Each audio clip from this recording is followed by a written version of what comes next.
Am I the asshole for telling my sister she would have been a terrible mother? I, 17 male, have two sisters, Alice 29 and Miranda 33. I am much closer to Alice than I am to Miranda. Miranda is also not on good terms with our parents. Alice has 4 kids and is currently expecting child number 5, while Miranda can't have children, which her ex divorced her for. Miranda is very successful in life. She has a nice apartment, works a good job, and earns a decent amount of money.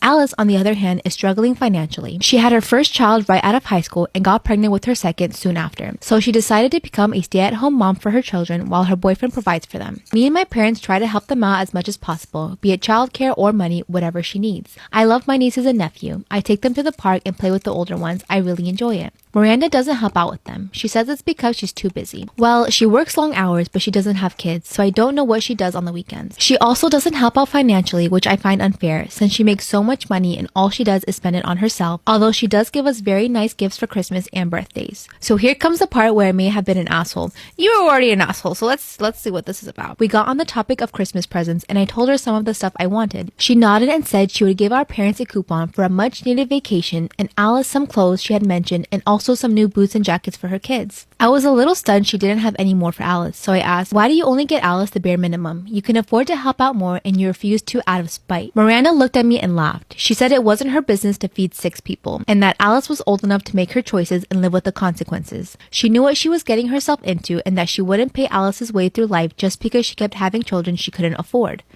I agree. I actually called me a bitch, but I agree. I was stunned at how cold she reacted. I asked her how she could live her life being so selfish and uncaring, and she got angry and told me, listen kid, there are some things you're way too young for to be discussing with me, and this is one of those. Drop the subject or get out. I agree with her. What the fuck? You're 17. You don't even have a real job. You haven't gone to school. You don't know the hardships of life. At that point, you cannot tell your grown-ass sister who worked her ass off to get where she is how to spend her money. I got really frustrated with her and said something I probably shouldn't have. No wonder your husband divorced you. Even if you could have children, you would be a terrible mother. Miranda got very quiet and told me to leave and never come back. She has now blocked me on everything, and though I don't agree with her not helping out, I'm starting to feel guilty for saying what I said. So, am I the asshole?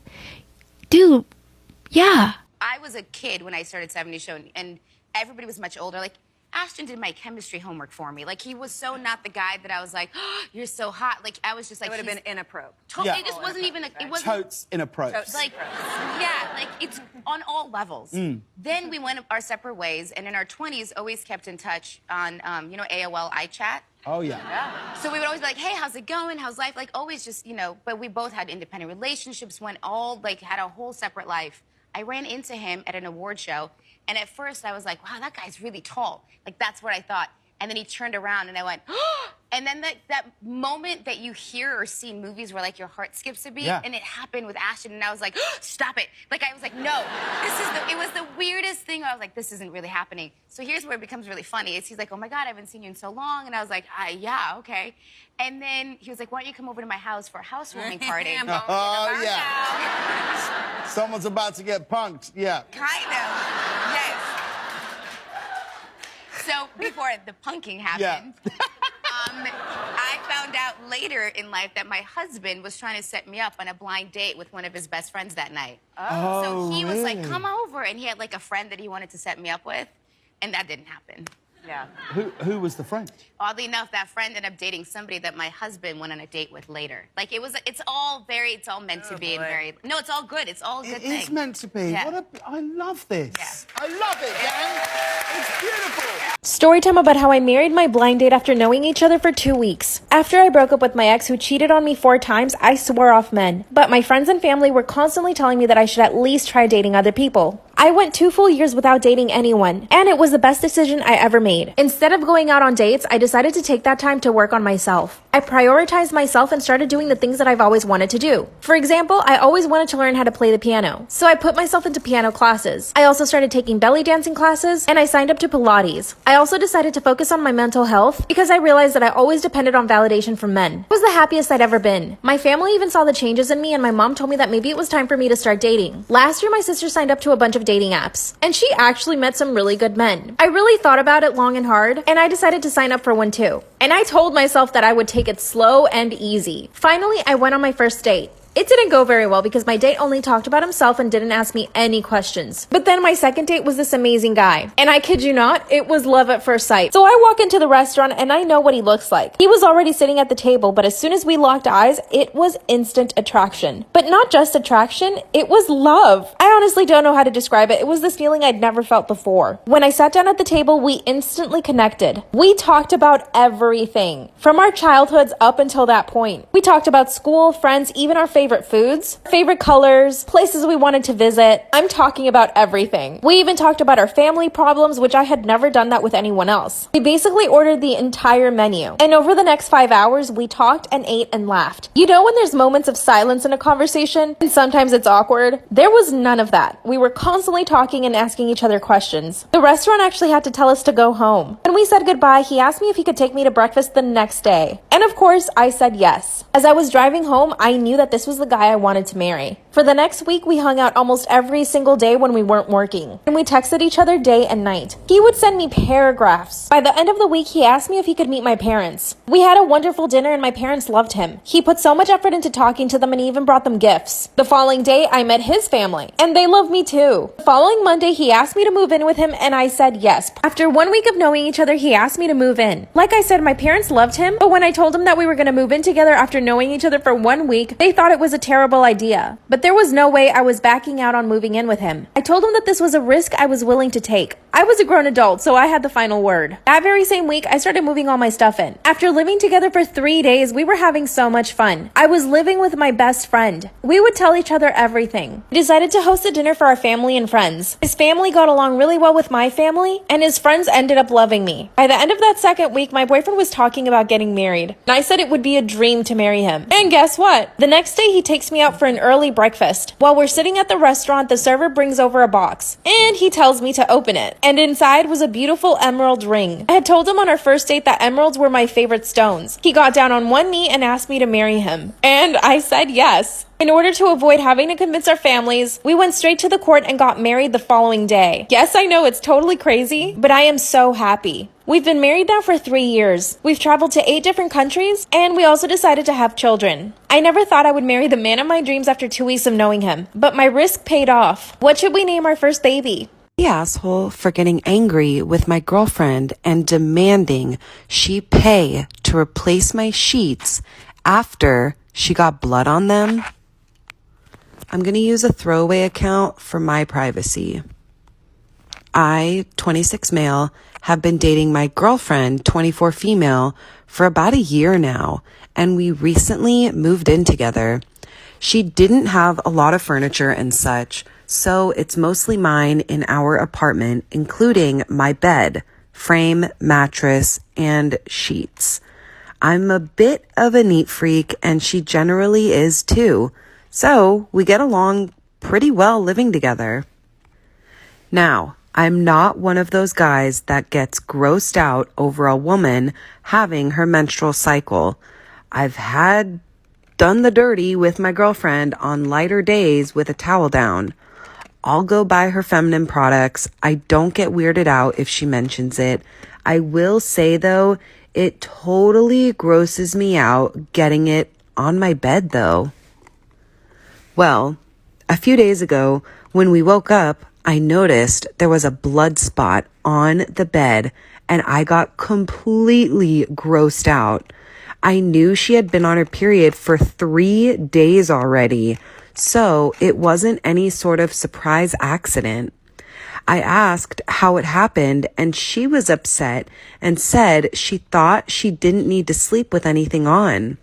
I told her that was absurd.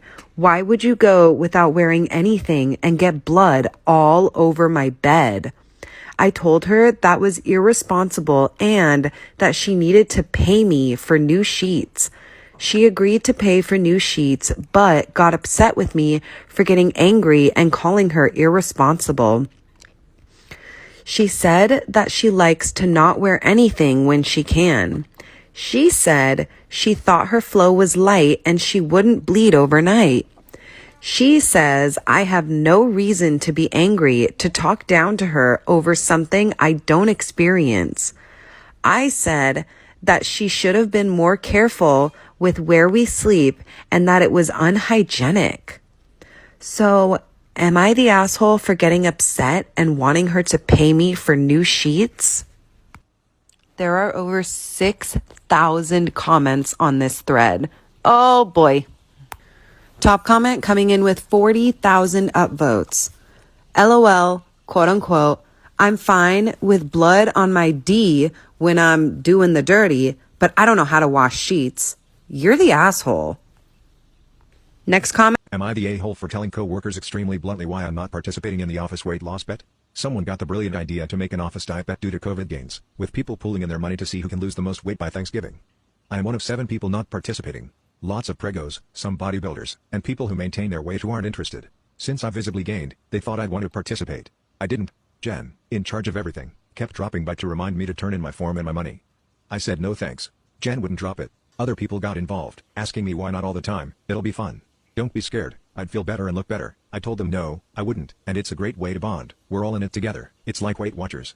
I'm not interested, and then eventually, I said, no, drop it. They decided I wanted them to convince me. 2 weeks into the bet, they tried to trick on the scale to shock me.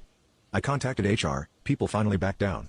I'm eating my food one day, rice and beans, people sitting with me start dropping hints that how they feel so much better now that they aren't eating carby comfort food all the time. I said I'm glad you feel better. They took this as a sign that I knew I'd feel better again and started up saying I could still join in. I finally fucking snapped and said you guys suck. I'm a recovering anorexic. I get one whiff of competition and start starving myself for days and start puking up what I do eat until I'd have to get my 3rd oral surgery to remove rotting teeth. Does that sound worth it to you? Chorus of wow, and we were just joking. I said no, you weren't just joking.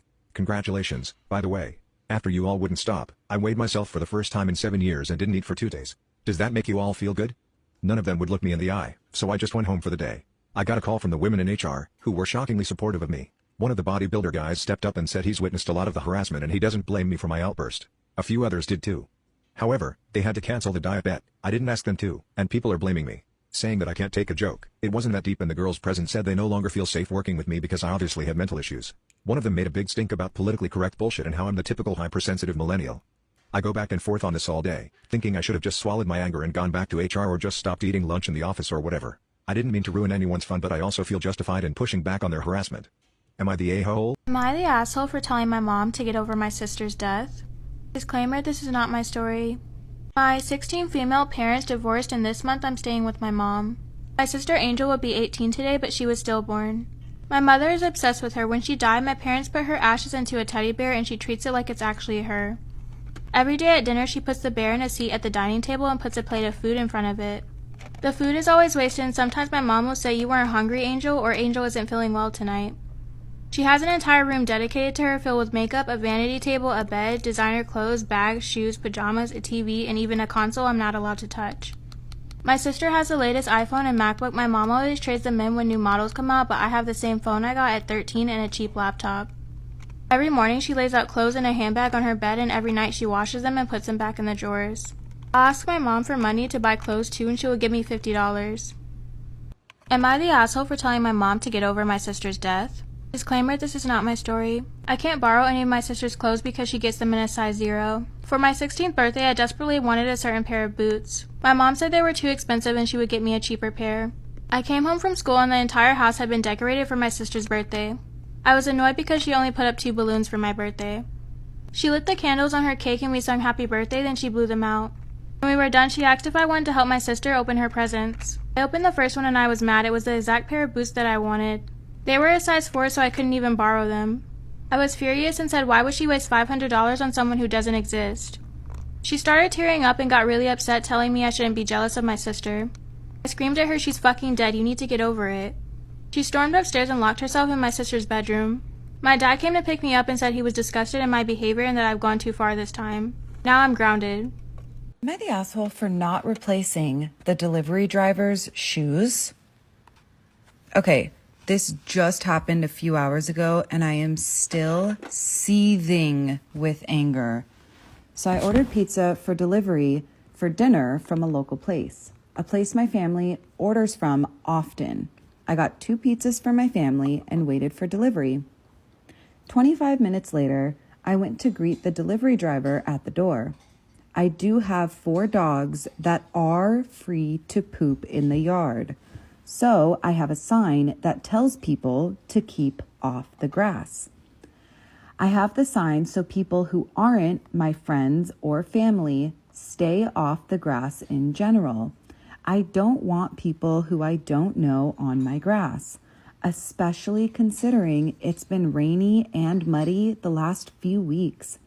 I never would have expected the delivery boy to walk through the grass.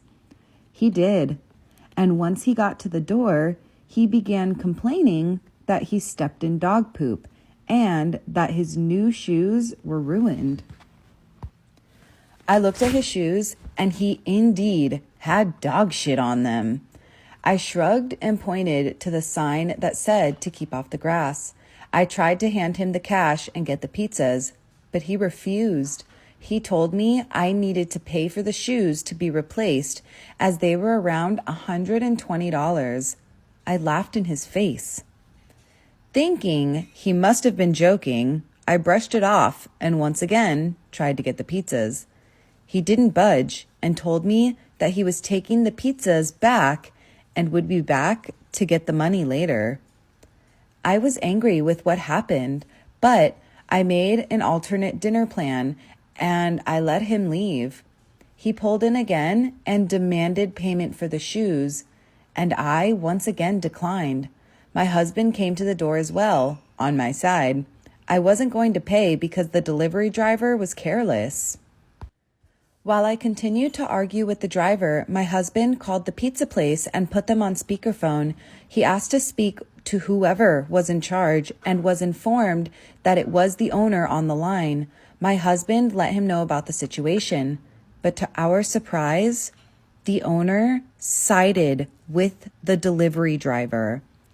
If you don't pay my son for his replacement shoes, your address will be blacklisted from our restaurant. The owner clearly was angry as well. My husband ended the call and we decided to just ignore them and not eat there anymore. The driver was clearly not